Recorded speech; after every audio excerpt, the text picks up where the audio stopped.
कलयुग ने कहा प्रभु अगर आप हमें छोड़ भी दोगे तो हमें रहने की जगह बताओ, मैं रहूं कहां? तब राजा परीक्षित ने कहा जहां जहां मैं बताऊंगा वहीं वहीं तुम्हें रहना होगा। कलयुग ने कहा रह लूंगा, जगह बताओ। तब बताया कि आपको रहना है कहां? 4 जगह बताई है कलयुग की रहने की। 4 जगह बताई। कौन कौन सी जगह? विशेष जगह बताई कि एक कलयुग तुम्हें रहना है कि जिस जगह जुए बाजी हो या और झूठी कपोलियां चलती हो, जिस जगह हो या झूठी कपोलियां चलती हो।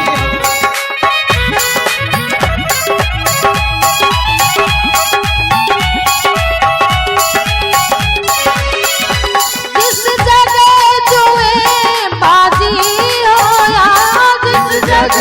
जुए बाजी हो या झूठी कपोलियां चलती हो, झूठी कपोलियां चलती हो।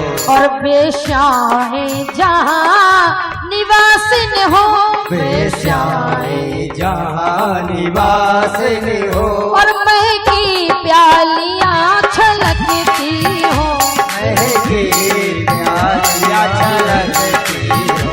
महकी प्यालियां छलकती हो, महकी प्यालियां छलकती हो।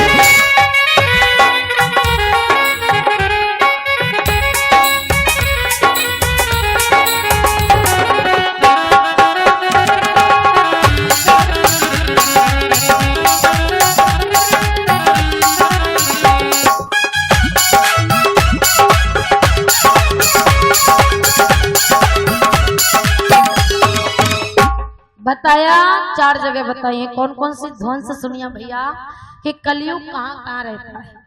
4 जगह विशेष है कलयुग के रहने की। कौन कौन? एक बताइए है जिस जगह जुए बाजी हो या जहां पर जुआ खेला जाता हो। जुआ तो सभी जानते होंगे, जानते हैं कि नहीं महाराज? जुआ जहां पर जुआ होता है उस स्थान पर कलयुग रहता है। जो खेलते हैं उन पर कलयुग रहता है। अब कह दो देवी जी हम खेलते भी नहीं हैं, हम तो देखते हैं, तो देखने वाले पर सबसे ज्यादा रहता है। हाँ, ये ना कहो कि हम खेलते नहीं, हम तो देखते हैं, क्योंकि आनंद तो देखने वाले को ज्यादा आता है।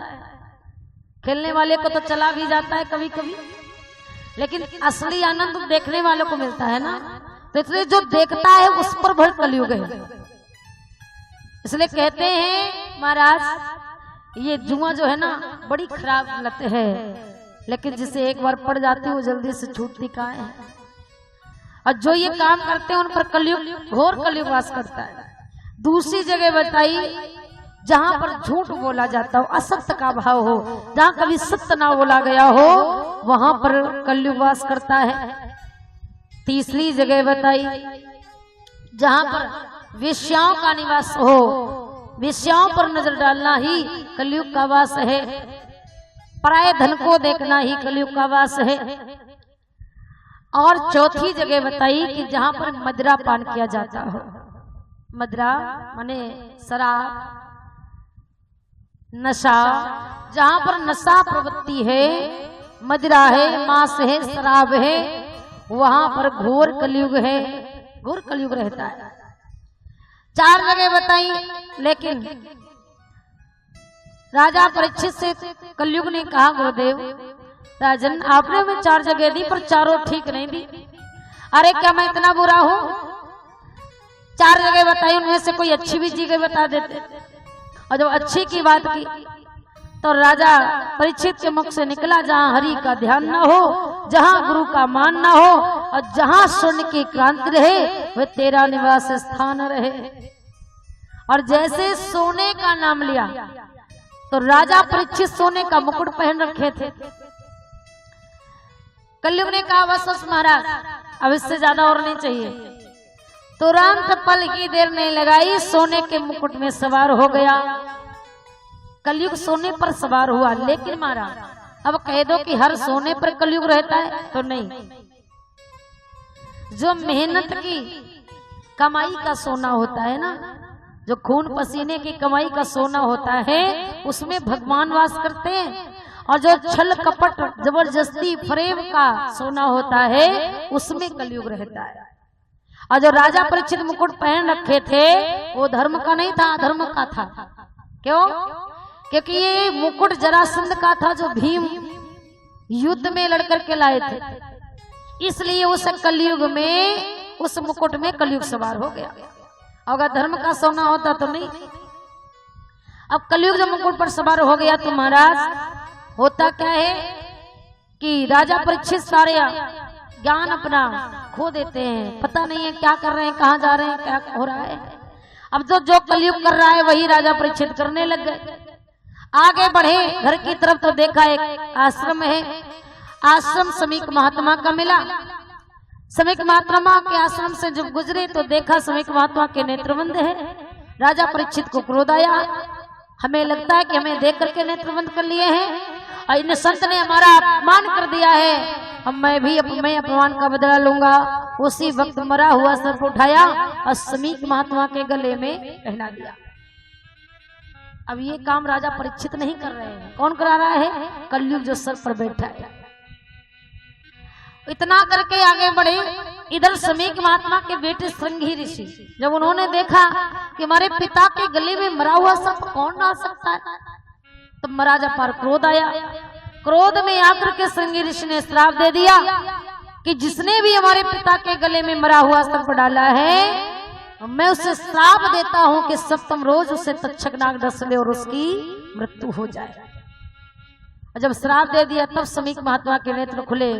कहा बेटा ये काम राजा परीक्षित ने नहीं किया है, फिर उस कलयुग ने कराया, दोष उनका नहीं है। लेकिन अगर तुमने श्राप दे ही दिया है तो श्राप झूठा नहीं हो सकता। अब जाओ ये बात राजा परीक्षित को विदित कराओ कि तुम्हारे जीवन में श्राप लग चुका है, अब जीवन के शेष 7 दिन बचे।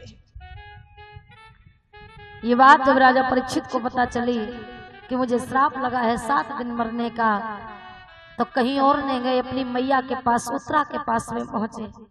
उत्तरा से कहा माँ मुझे श्राप लग गया है, क्या करना चाहिए? तब उत्तरा ने कहा बेटा छोड़ दो ये माया जाल। उसी वक्त परिवार छोड़ दिया, राजपाट त्याग दिया, अपने बड़े बेटे जन्मेजय को राजा बनाया। सब कुछ त्याग करके संतों के सानिध्य में पहुंच गए। श्री सुखदेव जी महाराज के चरणों में जाकर के वंदन करने लगे। श्री सुखदेव जी महाराज से जाते ही जाते प्रणाम करने के बाद एक ही सवाल किया कि हे गुरुदेव 7 दिन मर जाने वाली व्यक्ति को क्या करना चाहिए? अब कह दो ये श्राप सिर्फ राजा परीक्षित को ही लगा है? नहीं, संसार में जो भी आया है उसे भी ये श्राप लगा है। क्यों? क्योंकि हमें आने और हमें जाने के लिए कोई 8वां दिन भगवान ने नहीं बनाया। 7 ही दिन तो है, इन्हें 7 ही दिन में हम आते हैं और इन्हें 7 ही दिन में हम जाते हैं। भगवान ने कोई 8वां दिन नहीं बनाया, तो ये श्राप सारे जगत को लगा है। अब करना यह है कि 7 दिन मर जाने वाले व्यक्ति को क्या करना चाहिए? तब श्री सुखदेव जी महाराज कहते हैं राजन आपके पास तो भगवान की कृपा या मानो या गुरुदेव की या संत की कि आपको 7 दिन मौका मिल रहा है। अरे भगवान को पाने के लिए तो 7 घड़ियां काफी होती है। इसलिए कहते हैं संत अगर क्रोध में भी कुछ कहे ना तो उसे कृपा मानिएगा। क्यों? अगर संत चाहते तो तत्क्षण मरने का श्राप दे देते तुरंत, पर आपको 7 दिन का मौका दिया है, ये उनकी कृपा है। अब आपको समझना है कि 7 दिन में जीवन कैसे सुधारना है। श्री सुखदेव जी महाराज कहते हैं प्रभु करना क्या चाहिए 7 दिन मरने वाले व्यक्ति को, क्या साधन अपनाने चाहिए? तो सुखदेव जी महाराज ने कहा सबसे पहले उस व्यक्ति को अपना मन निर्मल करना चाहिए। क्या करना चाहिए? मन को निर्मल करना चाहिए। क्योंकि कहते हैं कि कबीरा मन निर्मल भयो जैसे गंगा नीर, तब नारायण पीछे फिरे, और ये कहत कबीर कबीर। मन अगर हमारा निर्मल हो जाएगा तो फिर नारायण हमारे पीछे पीछे घूमेंगे। मन को निर्मल करना है। अब मन निर्मल होगा कैसे? जब हम सार साधन अपनाएंगे। और सबसे बड़ा साधन क्या? भजन करेंगे जीवन में। तो भजन करते करते करते करते एक दिन हमारा मन जो है वो निर्मल हो ही जाएगा।